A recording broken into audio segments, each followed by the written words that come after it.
ইনকলাব মঞ্চের সদস্য, সারা বাংলাদেশের মানুষজন টাইমস অফ ট্রমাটাইজড অবস্থায় ছিল। আমরা সেই শোক কাটিয়ে এখন রাজপথে আজকে প্রথম প্রোগ্রাম করলাম। আমি আপনাদের মাধ্যমে সরকারকে একটা কথাই বলতে চাই যে হাদির জানাজায় লক্ষ লক্ষ যে বিপ্লবী ছাত্র জনতা অংশগ্রহণ করেছে, এইটা কোনো পরিকল্পিত অংশগ্রহণ ছিল না, কোনো ওয়েল অর্গানাইজ ছিল না। প্রত্যেকটা মানুষ তার নিজের দায় এবং দরদের জায়গা থেকে হাদির জানাজায় এসেছে। আমরা শহীদ পরিবার এবং ইনকলাব মঞ্চের পক্ষ থেকে এই বাংলার আপামর জনসাধারণকে যদি আবার রাস্তায় নেমে আসতে বলি, আপনারা এই জনস্রোত রক্ষা করতে পারবেন না।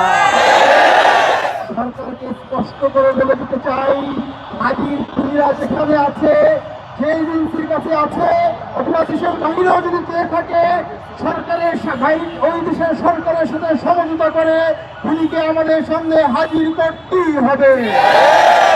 24 ঘন্টার ভিতরে উসমান হাদির খুনিকে বাংলাদেশের জনগণের সামনে উপস্থিত করতে হবে। প্রিয় বিপ্লবী ছাত্র জনতা, যদি 24 ঘন্টার ভিতরে খুনিকে আমাদের সামনে উপস্থাপন না করে, পরবর্তী প্রোগ্রামের জন্য আপনারা শপথ গ্রহণ করুন। আগামীকালকে হাদি চত্বরে আমরা শহীদি শপথ গ্রহণ করব। সেই শপথ গ্রহণ করার পর থেকে হাদির খুনিকে আমাদের সামনে প্রকাশ্যে হাজির করা না পর্যন্ত আমরা ঘরে ফিরে যাব না। এজেন্সি দিয়ে আমাদেরকে থামাতে পারবেন না, কোনো ধরনের প্রলোভন দিয়ে আমাদেরকে থামাতে পারবেন না। আমরা শহীদ উসমান হাদির উত্তরসূরি, আমরা তিতুমিরের উত্তরসূরি।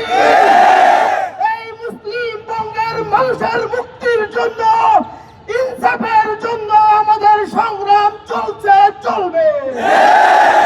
প্রিয় সংগ্রামী জনতা, আগামীকাল বিকাল 3টায় হাদি চত্বরে আপনাদের সকলকে শহীদি শপথে অংশগ্রহণের আহ্বান জানিয়ে আমার বক্তব্য শেষ করছি। ধন্যবাদ।